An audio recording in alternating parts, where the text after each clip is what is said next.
Welcome to Small Business Big Dreams, where every episode is a new journey into the world of entrepreneurs who are daring to dream big. In this corner of the internet, we're going to celebrate the innovation and the perseverance it takes to turn small ventures into booming successes. These small businesses aren't just places to shop, they're actually hubs of creativity and passion, each with its own amazing story. From the mom and pop shops to the innovative startups, we're going to explore it all. You'll meet the faces behind the brands, hear their stories, and maybe even get inspired to start your own venture. Whether you're a longtime local or new in town, come along with me for the ride and let's celebrate the backbone of our communities one small business at a time. Now let's dream big and spread some love for our local heroes. All right, well, welcome back to another week of Small Business Big Dreams, and we're here not to talk to you about one, not two, but technically 10 different businesses today, and I am sitting down with Amy Humbrocht? Yes. All right. She is the Director of Chamber Outreach and Economic Growth at the McHenry Area Chamber of Commerce. I don't even know if that fits on a business card, but welcome, Amy. Thank you. It's an impressive title, isn't it? It is. I should feel a little threatened here, should I? I think my title's only got like two things in there. But I'm so glad to sit down with you today because you guys in McHenry are working on something really, really cool. And it is like the absolute epitome of supporting small business, and I love it. So I'm not going to even steal into your thunder. Give us the elevator pitch of, one, what you do, and two, what really brought us together to talk today. Okay, wonderful. What I'll do is start by explaining what my title means. They're that impressive title. So for the Chamber Outreach, I reach out to new businesses in McHenry or around to join the Chamber. And then the part with the economic growth is that I'm the manager of the McHenry Riverwalk shops, which is our retail incubator program. We are going into season 3, and we just opened last year in July 21st. Season you're just starting applications for season 3. Correct. Okay, so you're wrapping up. You're in the middle of season 2, right? Correct. We're almost there. Yes. Got in another week and a half, it'll be halfway there. Yes. Okay. Wow. And then you're already planning for season 3. That is incredible. So let's double click in here because really what connected you and I was this like incubator for small businesses, right? Yes. So tell us more about that. Just dive in for me. Yeah. So I believe 2 weeks ago, you spoke with Angela from Little Bean Books and Little she was amazing.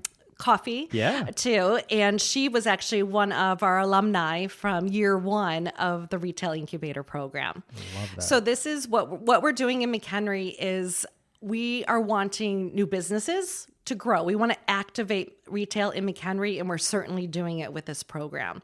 So the goal of the program from the beginning was to fill empty shops in town. Okay. Because at that time, a couple of years ago, it was sparse.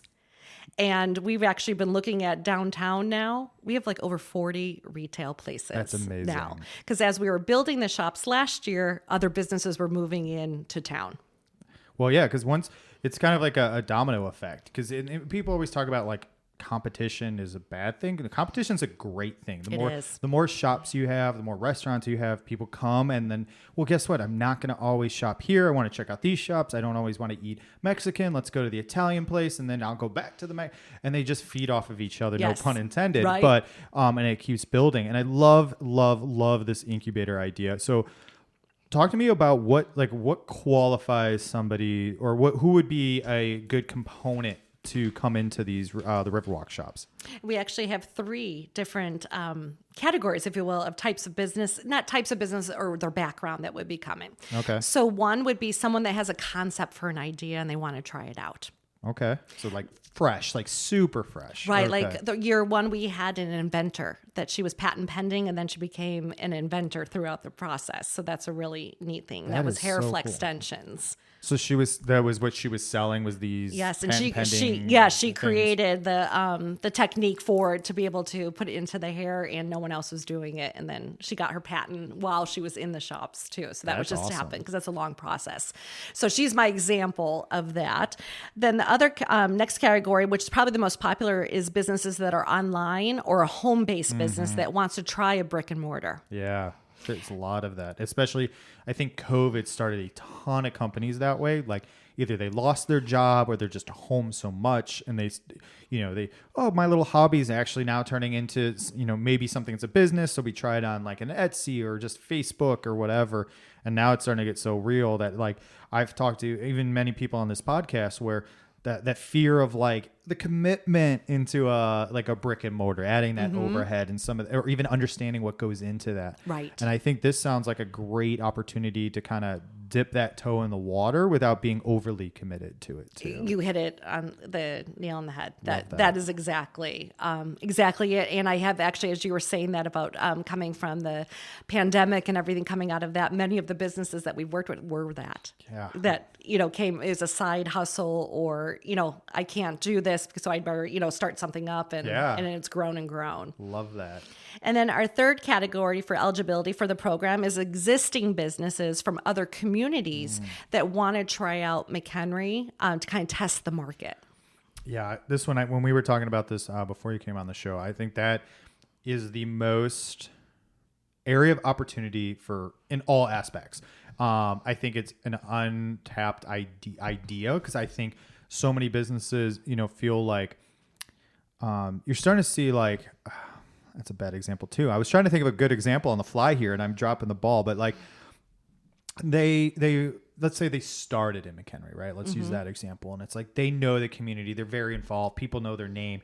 And then they're like, well, I want to expand, but like, I'm not known in Gray's Lake, right? But like, I want to go and try there, or, and here we're working in the vice versa. We have some great shops down here. Maybe their next steps to move, but they don't really know McHenry. And I think this is a great little segue of, again, testing the waters without being overly committed. And I think that's such a huge area of opportunity across the board from an economic standpoint. Yes, and each community has a different feel too, or of what they like. So it's kind of a neat thing to see that. I came from the Peaceful Project. We had one of our one-on-one meetings before I came here, and she actually opened, while we're doing the Incubator program, she opened a location in her hometown of Cary. Oh, wow. So she's wild that she took on all of that. And I was just asking her, are there differences between Cary and McHenry? We're so close, but yet it's so far. And we found that with Marvin's Toy Store too. They're originally from Crystal Lake. Okay. And they just have always had a struggle for the last 11 years getting a hold of McHenry. And so this was the perfect opportunity for them to be able to. I know that store in Crystal Lake. I'm pretty sure I've been there when they were in Crystal Lake. Are they still in they Crystal still Lake? are. Yeah, they're in downtown. Because I used to go to the Crystal Lake Brewery a lot out there. They drew me they got me to go all the way to Crystal Lake, and I we like wandering that downtown area too. I mean, Crystal Lake, McHenry, Gray's Lake, I think Antioch, all these little downtown areas are just so nice. For those who haven't been to downtown McHenry, can you describe like what does this Riverwalk look like? What do these shops look like, and kind of what they would expect when they show up? Yes. So we have a recently almost completed actual Riverwalk. Yeah, it's beautiful. And it goes all the way from Green Street where Buddy's pizzeria, pizza, Chicago Pizza is there, and DC Cobb. So you can start there, and you can now walk all the way along the river without crossing over a road all the way to Pearl Street, which leads you to Weber Park. Wow. So that whole vision started back in about 1999. Yeah, just a little bit ago. Right. And it's just been a labor of love, as all of this has been.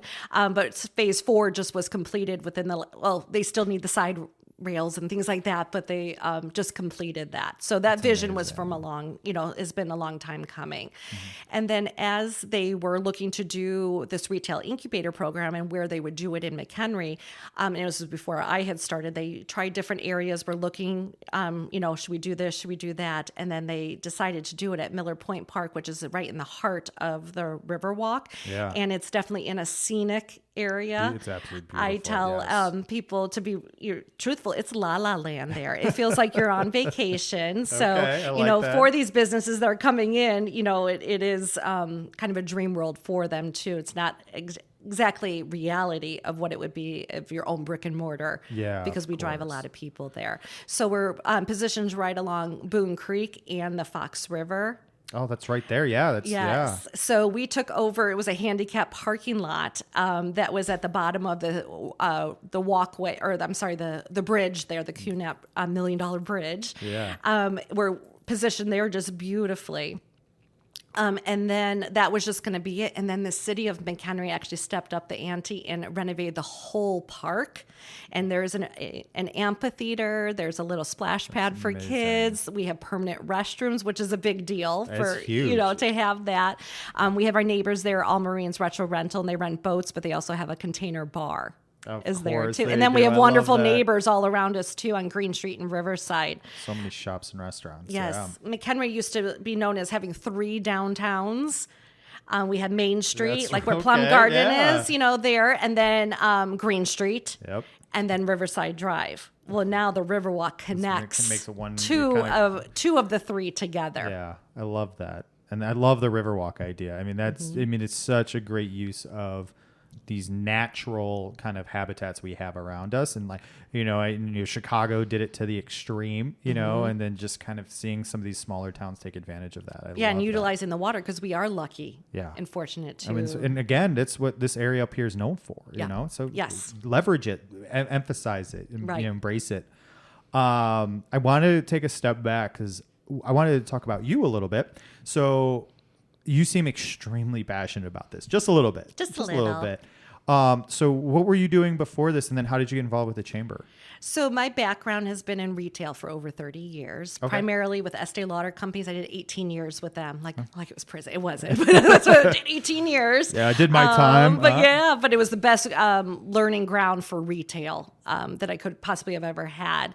And then, and most of that was done, I lived in Las Vegas. I lived out there for 20 years. Oh, wow. But I was born and raised in McHenry. Never thought I'd be back in McHenry after being in Vegas. Yeah, seriously. And then I was back here visiting family, and I met my now husband. Aww. So I've been back 13 years now. Cool. So I still continued with in cosmetics, and Estee Lauder I was able to transfer here with that. And then I decided I want to get a little bit away from retail, but still be selling. And so I actually went into the they call it natural. I did a natural skincare brand, so I was selling into naturals like natural food stores, co-ops, which I just loved that there. And then it transitioned to another thing I wanted to conquer in that way was spa. So I did wholesale for both naturals and for spa, like selling products lines into resort spas, day spas. Gotcha. Things like that. Okay. Very cool. And then I volunteer with a local thing in McHenry called the Pearl Street Market, which is like a little festival that we have every Thursday night from May through September. And the first season that I did that, it was of 2022. And at the end of the season, I was so sad that it was over. I mean, I was like, oh man, if I could just find something like what I do for them, but get paid for it. Yeah, right. And then a week later, this position opened up. And it started as a 20-hour, which I laugh at that because it took a lot more than that, but it was a 20-hour position just for managing the retail incubator program. Okay. And at that time, the applications were out already for season 1 before I started. And then I had about 2 weeks. We extended it to November 15th that first year, just so I can go out and recruit and go to different places and things that out there. And then we just took it from there and been rolling with it ever since, and then kind of just created everything as we go. Love that. Oh my gosh. And how many shops are in the incubator program? There's 10, and we have 2 different sizes. There is a 12 by 12 size. There's 5 of them, and it's 144 square feet. So they are tiny, but like I tell people, it takes a lot more product than you think to fill it. Every time. I love it when you see some of these in some of these strip malls. They rent like these huge locations, and they're trying to like pull curtains up because it's like it takes a lot. It does when you have these walls and everything too. Yep. And then we do have a larger space. We have 5 of those also, and it's 192 square feet or 12 by 16. And that's actually a good size too. These are almost like little standalone, almost looks like houses, right? They do. As they were being built and people didn't know about it, they're thinking, are we making these little houses there? People would love to live in them. There's no plumbing, but we do have the bathrooms over tiny homes on the river. Right.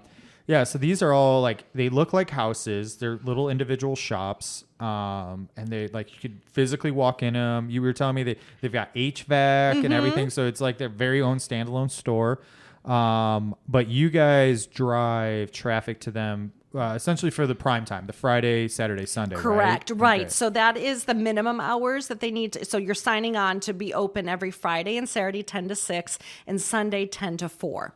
They could be open 24/7 if they wanted to, but I'll be driving people Friday, Saturday, Sunday, and then they would create their marketing. I would share Beyond it, that. but beyond that too. But what we have found is they're stronger in numbers, so the more shops open, Of course. Yeah. which just makes sense that more people are attracted and will go there. Yeah, too. and with them, most of these places probably being a pretty early stage business, leveraging the I'm probably not a huge attraction as a company, but as the fact that hey, there's 10 businesses to come check out here, Right. that really kind of amplifies that foot traffic Yeah, there. and you can make a day in McHenry now. You can go have breakfast at Win Hill Pancake House right there. Yeah. Come shop with us, then go get dessert at Rita's. It's just, you can make a whole day. You can rent a boat at All Marines. Oh, look at that! Paddle It sounds boat. like a weekend getaway It going does, on up here. Yes. Let's actually okay. I have another question for you. Yes. I've got all kinds of questions. I love Good. this I idea. love it. So if you had this, so it's only the 10 shops. Mm-hmm. Does every year do the shops that are there kind of have to reapply for the Yes. next year? So it's Yes. kind of allows for potentially new places to come in. Yes. So the first year, with it being a whole new concept, we received 17 applications. Very cool. The Okay. second year, we received 29 Oh, wow. applications there. But yes, we ideally would love to have new business each and every year. The shops are able to reapply, but knowing that new business is the priority. Interesting. It's weighted heavier towards new business to bring that in. Gotcha. So you're allowing them to have kind of that 1 year, get your feet wet. Now let's give some other businesses potential where they should be essentially growing. Is the idea that they're growing out of that then? Yes. Cool. Okay. Yes, Very cool. that it gives them that heads up, start to be able to go and open and fill those empty In a more shops in permanent town, location. and to give them that step to be able to be there. Okay. Some of them do not want to leave. Where Well, it's such a great concept. oh, who yeah. wouldn't want to be there? But our season does go goes from the beginning of May. Okay. And then through the end of December. So right through the holidays there. And then we do rent out the shops for Shamrocks the Fox, which is a huge event that the city of McHenry puts on Yeah. for St. Patrick's Day. It's huge. This past year, I swear we had 10,000 people. It was just felt more than that, but craziness. But yeah, we, as I was joking with the people that were selected to be able to be in the shops for that weekend, there's no way we could have given them more people.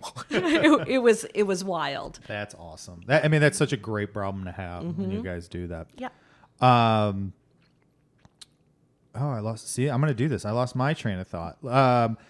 Okay, so then let's talk about the actual application process. So we're right at opening for season 3, right? Yeah, today. So today is actually, we're recording this on the 15th, but you guys will be hearing this by now. It'll be the 21st. So the application process has been only open for a week. All right. So walk us through, what does that look like? Okay, so the application can be found at McHenryChamber.com.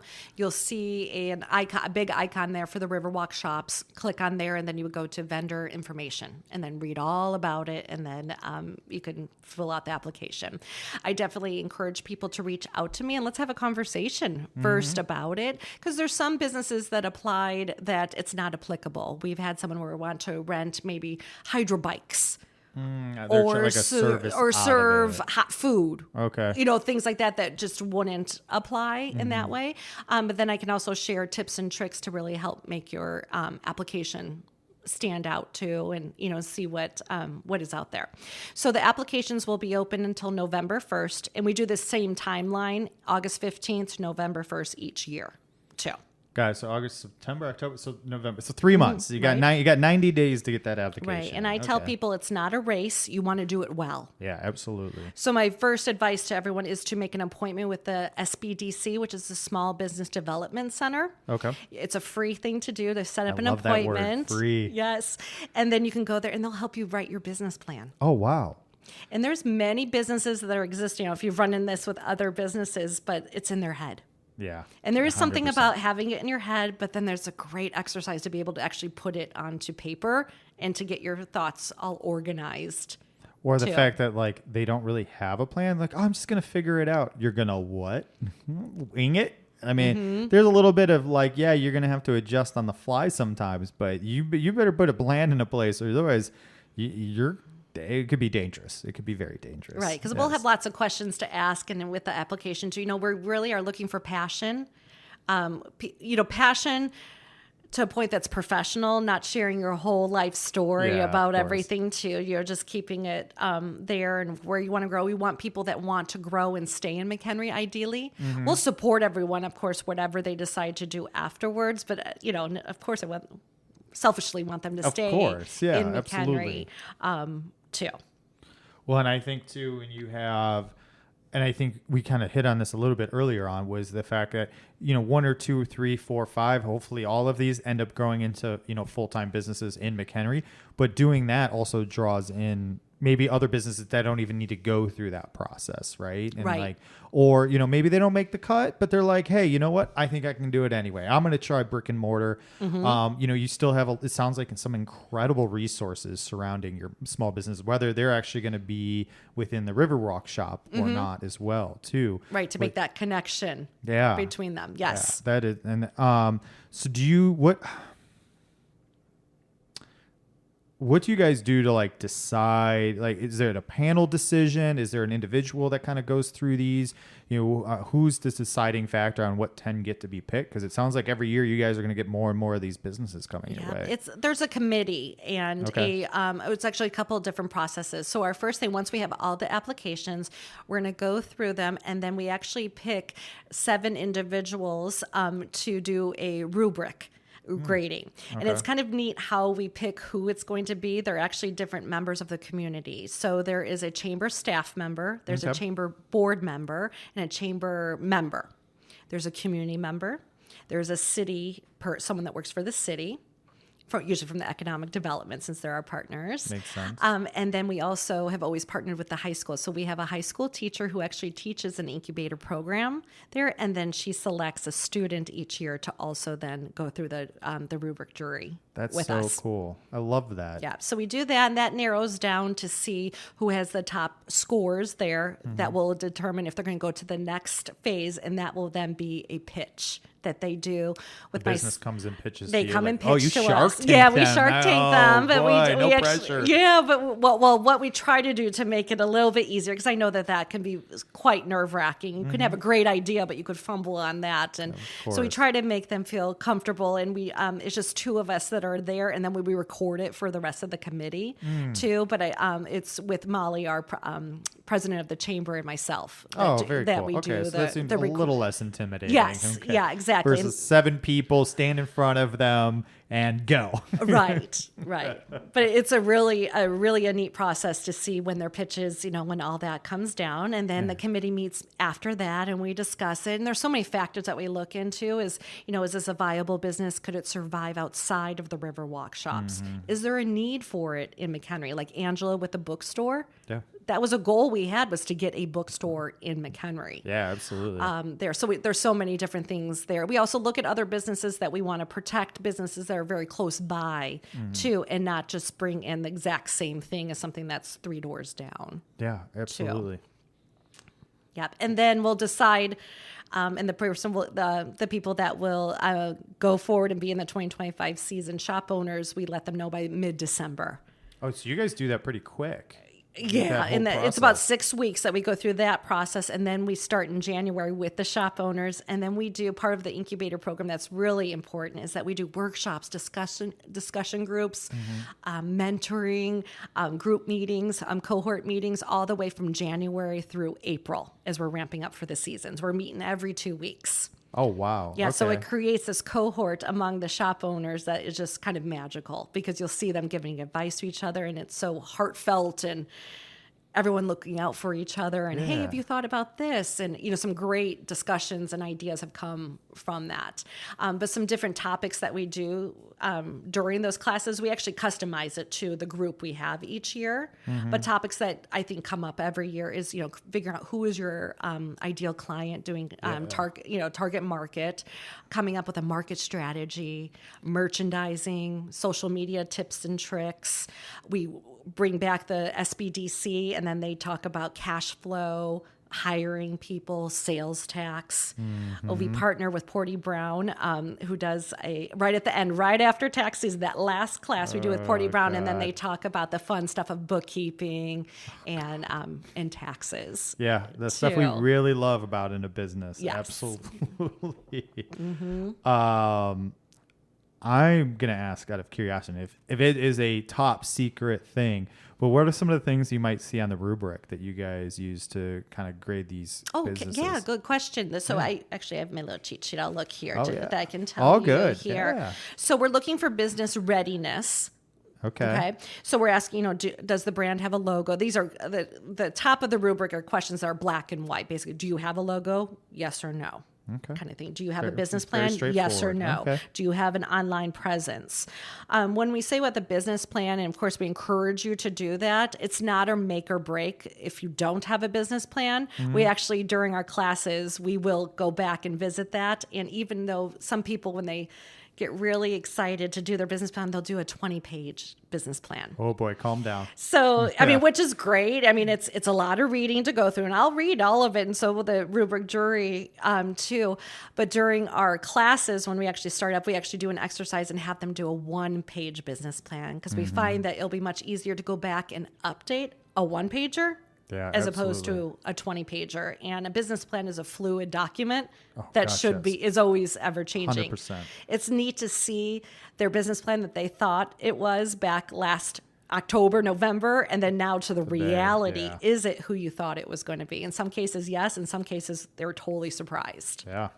Well, and I think some of that real life experience in some of these things, it's like, on paper, in theory, it sounds great. And then in practice, it might be like, what was I thinking? And sometimes, it's just, or you figure out, there's been many businesses that have started out as XYZ, and then, they supplemented it with ABC, but then realized their real business is in ABC and totally 180'd, and it's like, maybe I love selling XYZ, but the customers want ABC. So you know what? I'm going where the customer is buying, and you just got to do what you got to do. You got to either stay nimble or, sometimes it doesn't cut it. So. Yeah, I say flexible is the new F word. So yes, I love that. Nimble, yes. Yeah, flexible is the new F word. Yeah. Ooh, that's good. A couple other things we look to is viability too. Is it a well-made product in a niche market? Is there like a need for it? Is there a clear demographic for your products? Is there room for growth, or are you just going to make this one product and that's all it is? But we would like to see, where we do get some people that are makers. The first year we had makers, bakers, and candlestick makers. And I came up with that on the fly, and it totally that works for about 98% of craft shows. Right. Yeah. So we look to see, is there room for growth? And also to take what else are you going to bring into your store? You've got to take the pressure off you if you're a maker, baker, candlestick maker. Well, that's because a scaling you're human. issue, right? Because if you're making it all, like you personally can physically only make so much, and so either one of two things needs to happen: either you're okay with that's all you're ever going to sell, or figure out a process that can repeat what you're making exactly the way you want it made, whether that's hiring somebody or getting a machine that makes it or whatever. Yep. And I think that's when I do a lot of business consulting, that's the one thing we talk about. Are you the business, or is the product the business? And that's a big thing that, like, they think it's the product most of the time, but it's like, you're the business. And if you don't figure out how to, like, either repeat yourself, essentially find a way to clone you, or you're ceilinged very, very quickly. Right. Yeah. And two of our alumni from season 1 that actually did return in season 2 was the Bumble Bread Company, and then also Bright Nest. They definitely did exactly what you said, that they streamlined their practices to actually make things even better, and then not as much wear and tear on them, if you will. Yeah. Like the Bumble Bread Company, those first couple of weeks, he was baking 92 hours in a row. He was doing it by himself. And Bright Nest, both of them too, the best thing they both did, if you ask them, is that they hired a part-timer. where initially going into it, they're thinking, oh no, I'll be there every Friday, Saturday, and Sunday. burn out. And you people can get sick. You might have a family wedding that you can't miss. You just don't want to. Right. Just hiring a part-timer just to have, or when we have busy days that you need help. Yeah. You need that flexibility. Yeah, and that's where we talk about, or part of the stuff where I do with business consulting is SOPs, standard operating procedures. Where if you do hire that part timer, you walk away and you can feel comfortable saying, "Hey, if this happens." They either know what to do or they know where to go to get the information, and they are not reliant on you. And I think that goes back to, we work with a lot of business owners. Are you working in the business or on the business? And that's a whole nother problem of like where it leads. And I'm all about bootstrapping. Don't get me wrong. And contrary to what you feel like I'm saying right now, I'm all about bootstrapping. Get in the trenches, do it yourself, be in with the company. But at some point, it's like you can't keep growing the business if you're not working on the business. So, but I'm preaching to the choir. Yes. I know. Sorry, I didn't mean to take over there. What else are we looking at? I think I've already mentioned too, we're looking about the viability is, can your concept be successful outside of the Riverwalk shops, which we've said is la la land there. And then of course, passion too. Do you understand the time, the financial commitment? Because you're paying off your seed money for it, for the program. And I can share with you what it is too. But you're paying that between January and April also. So then you're going into the program basically having your rent paid for 8 months already. Okay. But you're also putting out a lot of money for your products before you open too. So it's really understanding that financial and time commitment too. And they have utility bills too, right? They do. They have, because we want them to have something that they're paying monthly, but they do have a electric fee that they pay, a $25 electric fee. Just flat, just keep it simple. Yes. And then we're going to talk about their investment, I guess their seed money. Yeah, if you don't mind talking about it, it's would be really interesting. It's a really neat thing. It's the same as last year too. It's all on our website, McHenryChamber.com there. But for the smaller space, the 12 by 12 size is $4,000 for the 8 months. So it works out to $500 a month, which, as you know, with cheap. Rent now, it's ridiculously low cost too. It is low risk in the grand scheme of it. And the other thing too, not only that cost is phenomenal, by the way, is also that it's only for 8 months. Where some of these places, and because maybe you're not ready or you learn you're not ready, that you're sometimes in multi-year leases on some of these other locations. You have to commit 2, 3, 4 years, and some want even longer than that.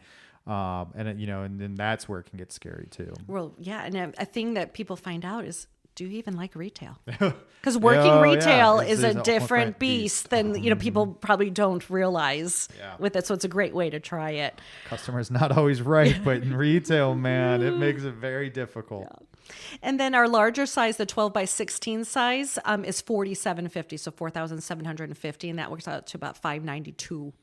God, that's again very, very cost effective, very easy of entry to really figure out if this is the right next step for your business or a right area to test out if McHenry's right for you as well. I love that. And I can talk too about, if you like, about what is included in it. It's not just a space.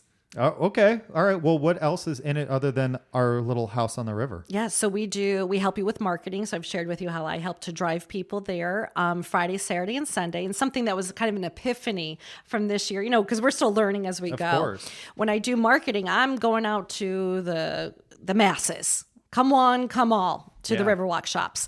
But these shops each have their own ideal clients.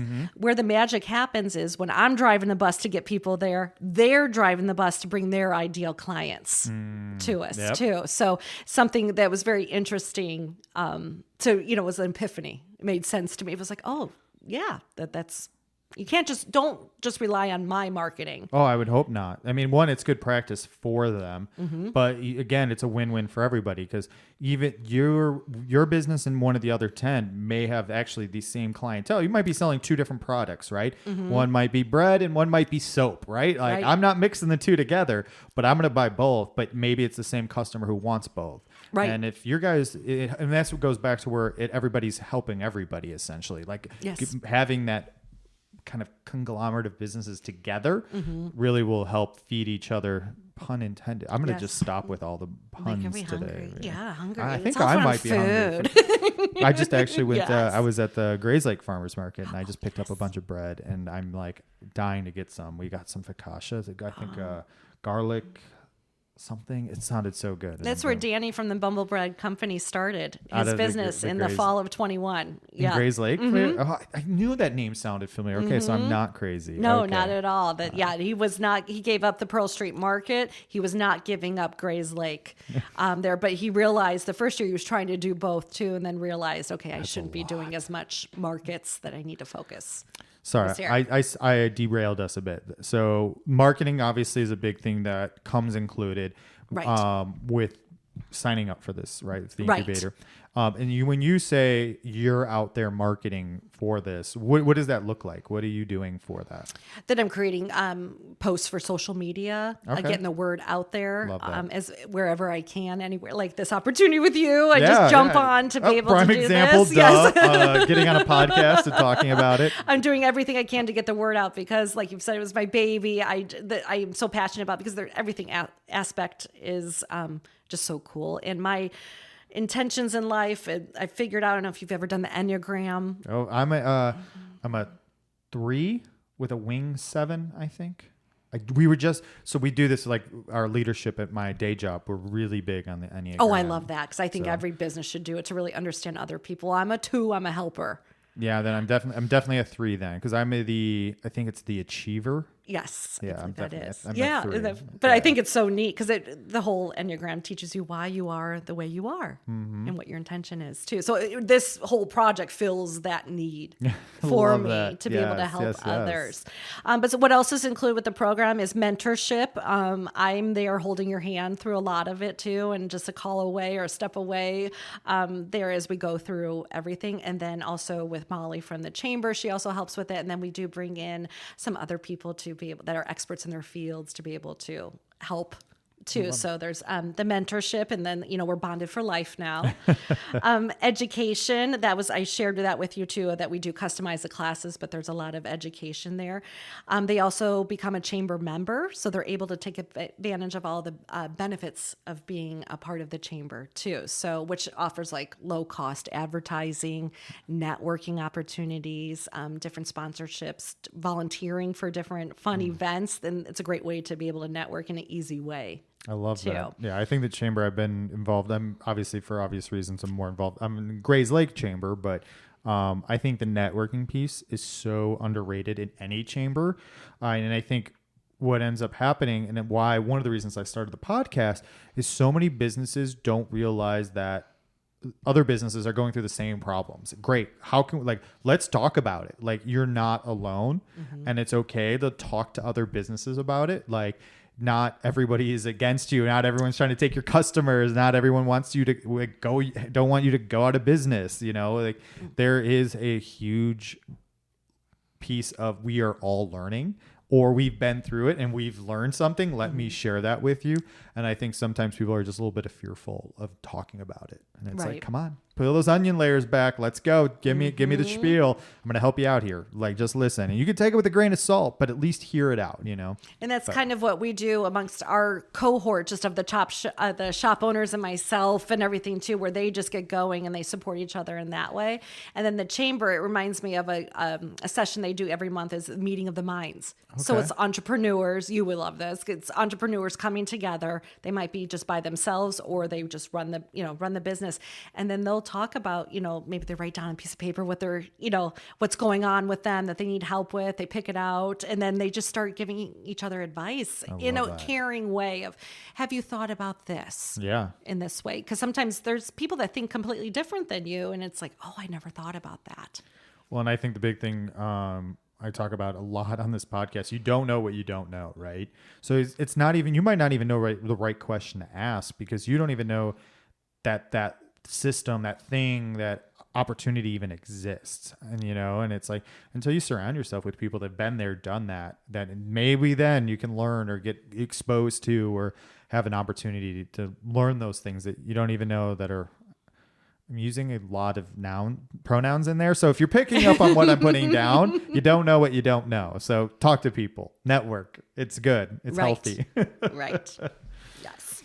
And then the other thing is we've talked on, which we've said, it's the low cost space rental. I mean, you can't beat it. Yeah. Find me something better.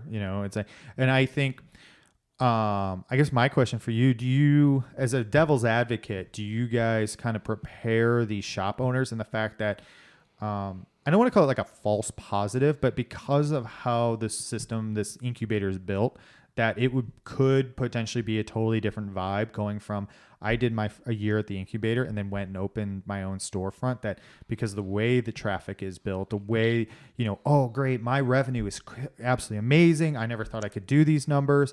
And then there is that opportunity that, they move even just a block away and have their own standalone store. It's a good chance it's at least not in the beginning, maybe. And it could be wrong, but it could happen where it's not like that. Is there kind of some of that expectation setting throughout that process too? I mean, I do tell them this is La La Land. Right. I don't get to come with you and do your marketing for you. And we actually have success stories from season 1 where we have 3 of the shops that never had met each other before January of 23. And they, by the time of November of 23, they decided that they were going to open their own business together. The 3 come together and do that. So they are just like what you described was perfect. They're actually their shop is called Shop 3430. Okay. And it's at 3430 cleverly West Elm Street, right on 120. Oh yeah. So it's near Green Street and 120. So hair flex extensions. Lumber and Twine and Mad Scientist Candle Company came together to do that because that is a more realistic next step as opposed to just going on your own, because we know rent prices are ridiculous now. Yeah. And they had to work on the shop to get it to where they wanted it to be. And then they actually had their grand open, or maybe it was more of a soft opening on March 1st. Okay. So they were used to the different events that we do, like the wine walks and the murder mystery, art in the park, all these different things down there, which the chamber does. And they're all chamber members and they still get to participate in. But that was when they were busy, is when there was an event. The day to day wasn't just happening organically. And I've actually gotten to go back and talk to Julie from Mad Scientist. Let's talk about your marketing. What do you do? Let's put your hours. People need to know your hours are there, your address. So like each post, I try to put, like for the Riverwalk shops, I try to act like not everyone knows. You have to assume everybody's the first time seeing it. Right. Every time. And then it's neat seeing them doing that, taking advantage of their chamber memberships. Like they can put their event on our calendar. They can create different marketing things there, seeing how they're tagging each other. Like come visit all 3 shops and tag them. The address, but it's like, it just makes my heart sing too. So I think little by little that they're growing there. So they had a dose of reality that it wasn't just that everyone followed them right over. You have to continue to work at it each and every day. They're open Thursday through Sunday. So it's like, what I've suggested is Wednesday, you're teasing, we're open tomorrow. Then of course you got your Thursday, your Friday, your Saturday, your Sunday, and then maybe Monday is a recap. Take Tuesday off. And then, you have to keep at it. Yeah, the constant thing. And I kind of use the example, like, we've all heard of Coca-Cola and McDonald's, but they still advertise for a reason. Like they don't need to advertise to know that it exists, but staying in front of that customer, whether it's a new customer, and they say, depending on how you look at it, you have to do, everywhere. I've seen 3 times, 7 times, I've seen every data point, but before they would actually even act on it. Right. And then, or if it's a repeat customer, to just kind of remind them that, hey, I'm here, don't forget about me, and that's why we see, multi-billion-dollar companies that, of course, what's a big fast food chain? I mean, how many people's first one's going to be McDonald's, but yet they have to continue to advertise because it's a psychological piece to it and I love the fact that, you even approach it where, you have to make the assumption that anything you're advertising is the first time someone's seeing your stuff. You can't, it's like, here's the link, here's the website, here's the phone number, here's the address with the hours, whatever it has you, because you don't know who's seeing it. Right. Yeah. I had a great example last year that it was just, again, my heart sang with it and I was giggling too. when we first started, and you know how we're open Friday, Saturday, and Sunday, that was a hard concept for some people to understand. That probably people that don't know retail, Okay. and they don't understand why you're not open on a Tuesday. And there was a lady that actually went to Facebook and complained. She drove an hour. And she came there, and none of the shops were open. And so she went to Facebook and ranted or raved about it in a negative way of how disappointing it was. I was actually able to sit back and just watch, because the community was like, I mean, they weren't always that nice about it, but they're like, how do you not know they're open Friday, Saturday? Because I post it every single day where we've kind of gotten that training of it. There too. So, and unfortunately, no matter what, there will always be that, no matter what. And that's the worst about it, because it's like, how many people though also maybe have showed up on a Tuesday and been like, oh yeah, duh, they're only open on the weekend, and don't make a fuss out of it, right? Right. But then there's always somebody, it's, but do a little homework. What were the hours when you went there on a Tuesday? What time did you think they were going to be open? Like, just look, it's not, just a little, one extra step, just one little extra step. But, let's talk about what's the kind of is there like a obviously it's still pretty early for this whole program, but is there like a next step like you guys would want to take this to once the ball's been rolling after a couple of years? Do you want to add more stores? Do you have kind of like a different, like call this 101? Is there going to be like a 102 kind of class or like program or something like that? Do you have anything brewing? It's like you're reading my mind. So I swear she didn't pay me to do this. So yeah, definitely something that we've been thinking about as the chamber is a phase 2 or a next step for these shop owners, because it's hard to go from $500 a month to $4,000 a month. And we just need the perfect person. So hopefully they're listening. That is an investor.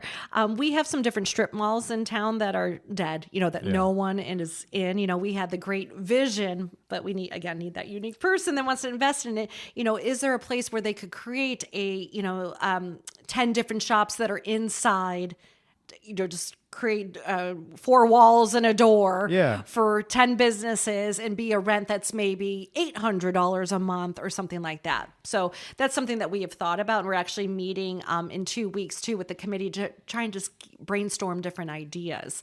It's not the city or the chamber that can actually do that, because these are investors that own, private owners too. And what we find with some of those, they're just taking it as a loss to help their taxes, and they just 100%. trade the places back and forth, and they still remain dead and no one in there. So we're thinking about, so we're definitely open to different ideas there.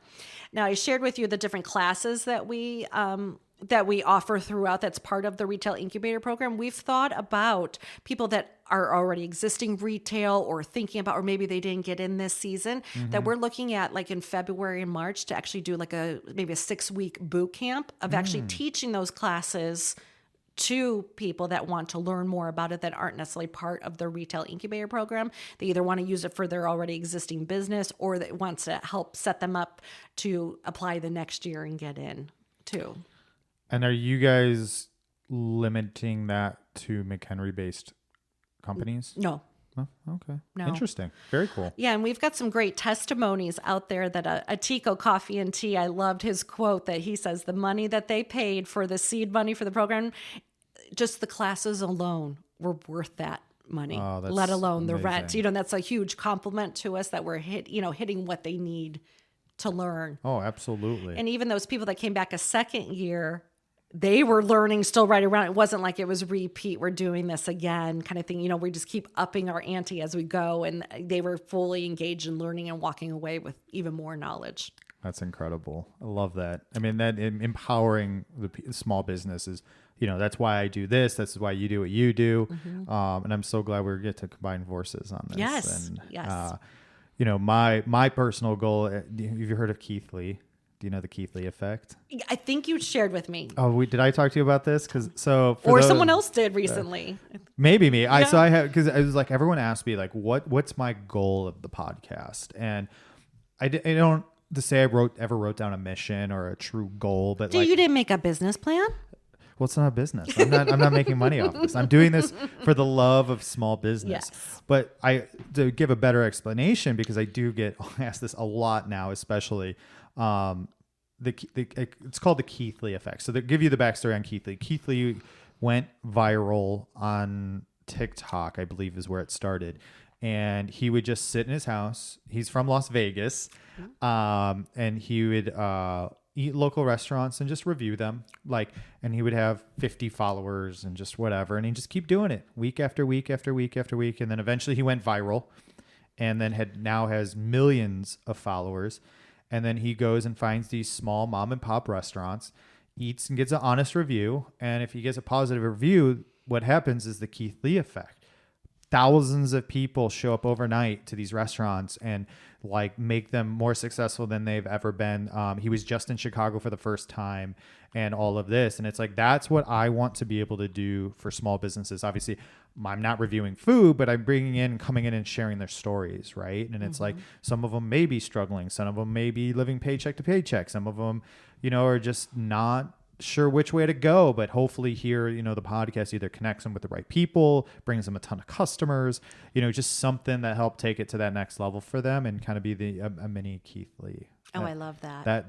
That's my why. It's little helpers and achievers out there. Yeah. And I just think there's just so many, it's tough for small businesses because you think about it, even if you're pretty much one or two people, husband, wife, partners, they're running the business pretty much, right? And it's you're trying to do everything from whatever your product or service is. You're trying to do the operations, being the HR of your own little business to marketing and advertising.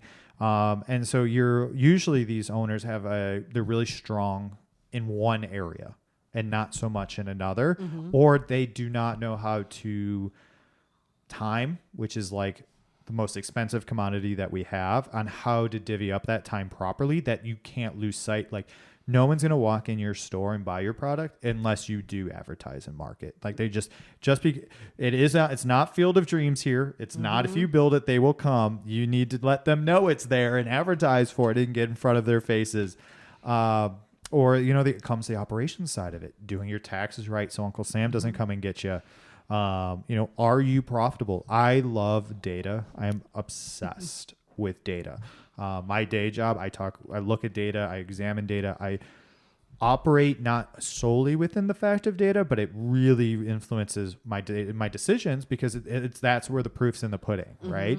So if you look at certain sales of products, you might love those earrings, but no one's buying them. So don't buy them anymore to put on the shelves, or, the bracelets are selling and the hats aren't, whatever it is. You got to look at that and then also look when they're selling, why they're selling, who's buying them. Right. I can't tell you how much it blows my mind when people do not have a target audience.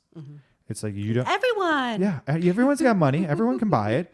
It doesn't work. Right. You either water down your marketing or you water down your product and then no one's buying it. Right. I love an old skincare thing was, who's your target market with skin? Anyone that has skin.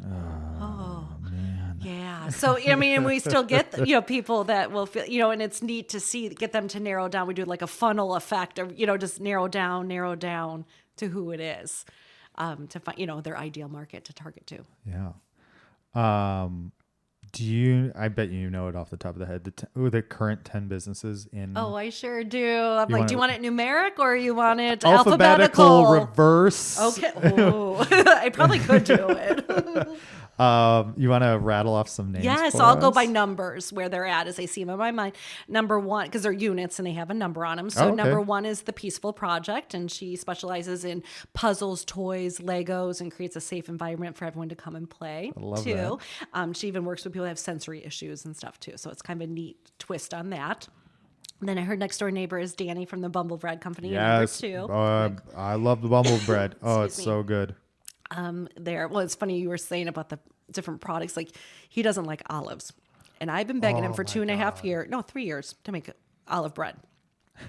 And I feel like we fought, not fought, but tease and tease and banter about guess it. Guess who made it last month? Well, he made olive bread. He made olive bread. You better have bought some. So I did. I was there that day because of course. Oh, that's great. You made olive bread and just walk away. Right. Yeah. So no, I of course went and supported him there.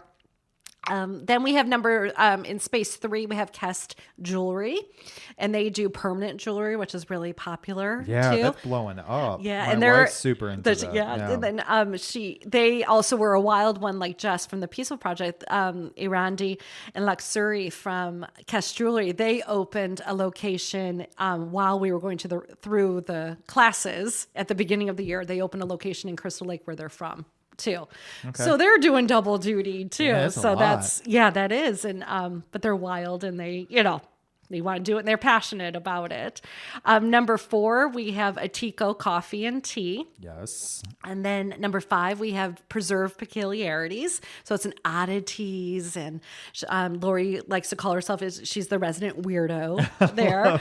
Own it. Too. Yes. Yeah. That you'll see things that you've never seen in your life before. She even has like the wet specimens and, like little jars that you can buy. They have little octopus or octopi. I'm not sure what it's called. God. The curiosity is going to kill me. I got to go just you check definitely. that out. Yeah. And we knew she would be a draw for a different audience too. And she definitely has done that. Number 6 is the Bright Nest, which is like a gift shop, a little bit of metaphysical too. Cool. Number 7 is Vintage Mercantile, and this is their second year, and they're from Antioch. They have, so you might know that they're on Main Street there, and they're a unique gift store too, and they have a lot of the McHenry swag, a Real Housewives of McHenry or different things like that. They have a lot of swear words in them and too there, but that's a fun shop.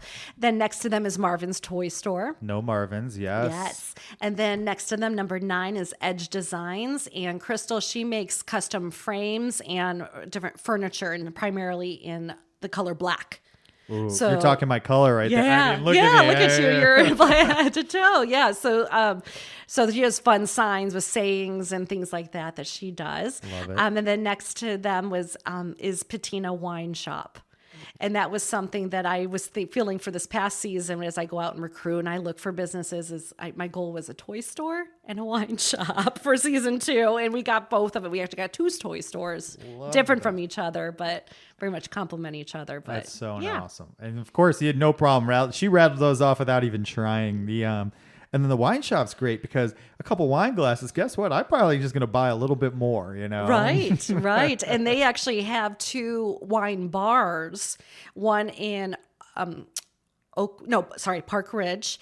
And then they have one that they opened during this too, in like April timeframe. They opened another restaurant, the wine bar in Mount Prospect. Oh, that's right. You were telling me about this. So then are there one of the case studies where they're testing the McHenry water with this? They are. If they should be in McHenry? Right. To open, ideally the goal was to open a Patina wine bar. And this is a great way for them to, like you said, test McHenry and to see what McHenry likes to drink. That's true too. Yeah, I bet the palate, for different areas, different folks, different strokes type thing, Right. So it sounds like 2 years in, you've been kind of targeting to add certain type of business. Is there one you're hoping to add for year 3? That's funny you ask that because I'm asking everyone because I'm like drawing up because so much has come into McHenry. So I'm like, so my goal I still have is a kitchen gadget store. Kitchen gadget. We don't have Bed Bath & Beyond anymore, right? Yeah. So something like that, but homegrown and smaller. And then also it could be combined with the kitchen gadget store too, or standalone is like an olive oil shop with spices and dry soup mixes. Yeah. And things like that. There's one in Libertyville that I've been to. The olive oil. I think I went there last year. I went to that one. There's one in Crystal Lake and one in Lake Geneva. So I'll be making the rounds again because it might not have been last year. It could be this year or maybe next year too. So it's also getting the word out on this retail incubator 100%, program. Because like we talk about, everybody knows people, right? Mm-hmm. So maybe you talk to someone and it's not a fit for them, but like, oh, my friend Susan, though, this is right up her alley. This is something she's been looking to do, and that's how or you get these other shops to even just promote about it. Right. Check it out. Go check it out. Where I've met business owners that owned a boutique, and then she knows one of her vendors. That would be great. So it's just you never know. Never. there. So yeah, you might see me out and about at different shops around, like within about 40 minutes of us is where I'd like to go. Not too much further. The reason why is, I mean, if someone lived in the city, it would be hard for them to come out every 2 weeks to do the classes in the winter. And then also then every Friday, Saturday, and Sunday throughout the weekend, besides other days that they're setting up and doing things in there too. So it's not that much of a stretch, but if you've been up to Twin Lakes, I haven't looked in Twin Lakes. I went up to Burlington. I went to Lake. Great little shops there. So I've actually had a couple even on the show here. Oh, wonderful. And Twin Lakes is a small town, and I ended up having a good friend who had a shop up there, and then she introduced me to a bunch of. There are so many great little shops there too. So maybe a little nugget in there for you. But and that's a fun part for me too. I mean, don't tell my husband. But I feel like I'm a little shopping as I'm going. I got to try the stuff. It's research. Yeah, research. Yeah. But it's neat to see the different places and just making connections and telling people about this program. Oh, of course. And then, hey, maybe one of your next businesses is listening right now. Right. And that's hopefully the goal. And if you're not a business that's looking to go in there, you should just go shop there anyway. And check them all out. Yes. Christmas shopping just because, who knows, and walk that beautiful Riverwalk. Yes. And then for holiday, we were just talking about today, we do a holiday market too for 5 Saturdays, like November into December, too, where we try to create it like more of almost like a Kris Kringle market a little bit. Everyone's transitioning to holiday. Then we bring in some other pop-up vendors. And then once it gets under 50 degrees, the Parks and Rec puts out a refrigerated ice skating rink. That the community, the community raised $80,000 last year to be able to do that, and I even think it was a week that they were able to raise that money to be able to put out there. That's too, and then you can skate up to 50 degrees. That's incredible. Yeah, it's free for people to do in the winter. They need to bring their own skates. Yeah, but wow. So we're creating that Hallmark picturesque. Man, they just film Hallmark out there. I mean, come on. Yeah, we've reached out to them, so we'll hey, see. Who knows? Yes. I know we've covered a lot. We've talked a lot about a lot of different things. Anything you were hoping to cover or talk about or plug?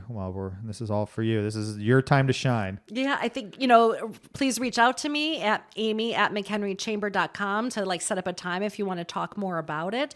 You can go to our website at McHenryChamber.com and go to the Riverwalk shops. And then under, there's a lot of different tabs, but the vendor information is the one that you probably are most interested to learn about. Everything there, you could see the shops, you can see the outline of it, the space, everything is on there. Too, applications are open today, August 15th. I know that you'll hear this next week, so it's perfect timing, and they'll be open all the way until November 1st.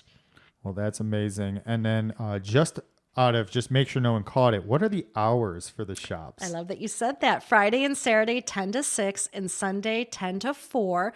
Our address, it's important for you guys to know because I got to practice what I preach, right? As I tell them, make sure you know. We're at 1202 Riverside Drive in McHenry. Beautiful. And I'm guessing there's plentiful parking over there. There is. There's actually 2 different parking lots right there. Love it.